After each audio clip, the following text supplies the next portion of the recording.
యాకోబు తన తల క్రింద ఒక రాయి మాత్రం పెట్టుకుని నేలపై పడుకున్నప్పుడు పరలోకం తప్ప మరెవ్వరూ అతనిని చూడలేదు.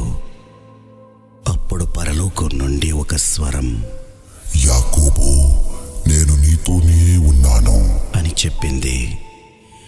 అతను ఒక దేశ దిమ్మరి వలె నిద్రించి మరలా గొప్ప విశ్వాసిగా మేలుకోవడం గత వారం మనం చూసాము. కాలం గడిచింది. యాకోబు జీవితం చాలా మారిపోయింది. అతను ఇప్పుడు వివాహం చేసుకున్నాడు. అతను తండ్రి కూడా అయ్యాడు. తనకంటూ ఒక కుటుంబాన్ని నిర్మించుకున్నాడు. చాలా పశువుల మందలను, సంపదను మరియు సేవకురాండ్రలను సంపాదించుకున్నాడు. అయితే అతనిని ఇంకా ఒక విషయం మాత్రం వెంటాడుతూనే ఉంది. అది సమస్య కాదు, ఎవరో వ్యక్తి కాదు, ఒక నీడ. అదే ఏసావు అనే నీడ. నీవున్న స్థలమును మార్చుకోవచ్చు, నీ ఉద్యోగాన్ని మార్చేయవచ్చు, నీ హోదాను కూడా మార్చేయవచ్చు. కానీ నీవు దేని నుండి పారిపోతున్నావో దానిని ఎదుర్కొనేంత వరకు నీవు ఎప్పటికీ స్వేచ్ఛగా ఉండలేవు. తోరా ఇలా చెబుతుంది. ఏసావు వస్తున్నాడు అన్న వార్త యాకోబు వినినప్పుడు అతను మిక్కిలి భయపడెను. ఏసావు తనను చంపేస్తాడేమో అని మాత్రమే యాకోబు భయపడలేదు, కానీ తాను ఏసావును చంపవలసి వస్తుందేమో అని అతను భయపడ్డాడు అని పెద్దలు చెబుతున్నారు. ఎందుకంటే యాకోబు యుద్ధంలో గెలవాలి అని కోరుకోవడం లేదు, జరిగిన గాయాన్ని బాగు చెయ్యాలి అని అనుకుంటున్నాడు. కొన్నిసార్లు ఓడిపోతాము అనే భయము కన్నా గెలవాలి అనే ప్రయత్నంలో మనల్ని మనం కోల్పోతామేమో అనే భయమే ఎక్కువ మనకు ఉంటుంది. కాబట్టి యాకోబు ఏసావు నొద్దకు దూతలను పంపించాడు. వారు వీరులు కాదు, వేగు చూసేవారు కాదు, దూతలను పంపించాడు. ఏసావునకు బహుమతులు పంపించాడు. లంచం ఇవ్వడానికి కాదు, వారి మధ్యనున్న సంబంధాన్ని మరలా గుర్తు చేయడానికి వాటిని పంపించాడు. ఎందుకంటే ప్రపంచంలోనే అతి పెద్ద ఆయుధం ఖడ్గం కాదు, హృదయం అని యాకోబు విశ్వసించాడు.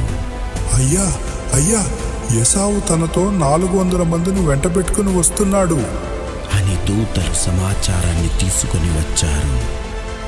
ఎంతో కాలం తర్వాత ఇద్దరు అన్నదమ్ముల పునః కలయిక కాదు ఇది ఒక యుద్ధం.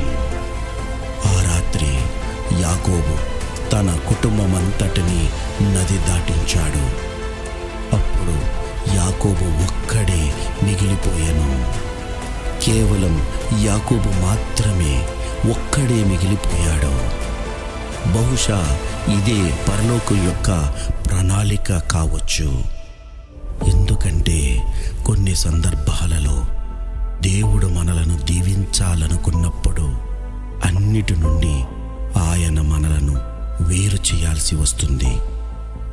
ఆ రాత్రి ఒక మనిషి, ఒక దూత, ఒక భయం, ఒక నీడ అతనిపై దాడి చేసింది. ఇది శారీరక పోరాటం కాదు, ఇది ప్రతి మనుషుని ఆత్మ ఎదుర్కొనే పోరాటం. నువ్వు ఏమై ఉన్నావో మరియు నువ్వు ఏమి అవ్వాలో అనే దాని మధ్య జరిగే ఒక పోరాటం. ఇది చేతులతో చేసే పోరాటం కాదు, గుర్తింపు కొరకు జరిగే పోరాటం కాదు. యాకోబు తాను ఇంకా తన అన్నయ్యన ఏసావు నుండి పారిపోతున్న వానిగా ఉన్నాడా, లేదా అతనిని ఎదుర్కొనగల వ్యక్తిగా మారాడా? రాత్రి అంతా వారు పెనుగులాడారు. యాకోబు గాయపడ్డాడు, అలసిపోయాడు, బాధను అనుభవించాడు. అయినప్పటికీ అతనిని వెళ్ళనివ్వలేదు. యాకోబు బలవంతుడు అని కాదు, గాని ఏసావు నుండి పారిపోవాలి అనుకోవటం లేదు. తెల్లవారుచున్నది, దయచేసి నన్ను పోనిమ్ము అని ఆ దూత చెప్పింది. అలసిపోయిన యాకోబు, నీవు నన్ను ఆశీర్వదిస్తేనే గాని నిన్ను పోనీయను. ఆ మాటల్లో చాలా లోతైన అర్థం ఉంది. ఇంకా నేను పారిపోవాలి అనుకోవటం లేదు. నాకు స్పష్టత కావాలి. నాకు నెమ్మది వద్దు. దీని వెనుక ఉన్న ఉద్దేశం కావాలి. ఈ పోరాటం ఎందుకు ప్రారంభం అయ్యిందో నాకు తెలిసినంత వరకు నేను దీనిని ముగించాలి అనుకోవటం లేదు. ఇదే యాకోబు యొక్క మాటలకు అర్థం. అప్పుడు పరలోకం ఇలా సమాధానమిచ్చింది: నీవు దేవునితోనూ మనుష్యులతోనూ పోరాడి గెలిచితివి గనుక ఇక మీదట నీ పేరు ఇశ్రాయేలే గాని యాకోబు అనబడదు. యాకోబు ఆ పోరాటంలో ఓడించుట ద్వారా గెలవలేదు, కానీ ఆ పోరాటాన్ని భరించినందున గెలిచాడు. ఆ రాత్రి అతను ఒక దూతను గెలవలేదు, అతనిలో ఉన్న భయాన్ని గెలిచాడు. సూర్యుడు ఉదయించాడు. యాకోబు కుంటుతూ నడుస్తున్నాడు. అది బలహీనత కాదు, అతనిలో జరిగిన మార్పునకు గుర్తుగా అది ఉంది. అతను ఇంకా బాధను అనుభవిస్తున్నాడు.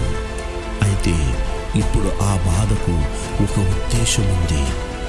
అతను గాయపడ్డాడు, కానీ ఇప్పుడు అతని గాయాలకు ఒక అర్థం ఉంది. కాబట్టి సహోదరుడా, ఓ సహోదరి, నువ్వు కూడా ఎవ్వరు చూడని ఒక పోరాటాన్ని ఎదుర్కొంటున్నావా? ఒకవేళ నువ్వు నేరం, గందరగోళం, బాధ, విశ్వాసం, నిరుత్సాహం, నిరాశల మధ్య పెనుగులాడుతూ ఉన్నావా? దానిని ఎలా ముగించాలో నీకు తెలియటం లేదా? అయితే విను. నువ్వు దాని నుండి పారిపోవద్దు. నువ్వు దాన్ని ఎదుర్కోవాలి, దానిని భరించాలి. అది ఎందు నిమిత్తం జరుగుతుందో తెలుసుకున్నంత వరకు దానిని వదలకుండా పట్టుపట్టాలి. ప్రతి అంధకారపు స్థితి నిన్ను అణచివేయడానికి రాదు, నీలో మార్పును తీసుకురావడానికే వస్తుంది.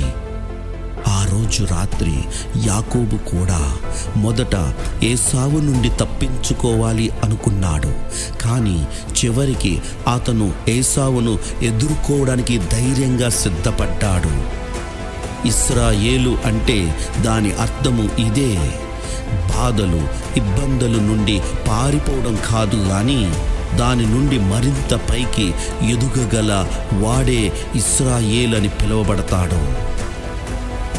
కాబట్టి నా సహోదరుడా, నా సహోదరి, ఇది ఎప్పుడు ముగుస్తుంది అని ప్రశ్నించవద్దు. ఇది నాకు ఏం నేర్పాలి అనుకుంటుంది అని ప్రశ్నించు. ఎందుకంటే కొన్నిసార్లు దేవుడు నిన్ను ఆ పెనుగులాట నుండి బయటకు తీసుకుని రాడు, కానీ ఆ పోరాటంలో నీకు తోడై ఉంటాడు. కాబట్టి ప్రియ సహోదరా, ప్రియ సహోదరి, గుర్తుపెట్టుకో, నువ్వు శ్రమ, బాధలను ఎదుర్కొంటున్నావా? అవి నిన్ను అణిచివేయడానికి కాదు, నిన్ను దీవించడానికే వస్తున్నాయి.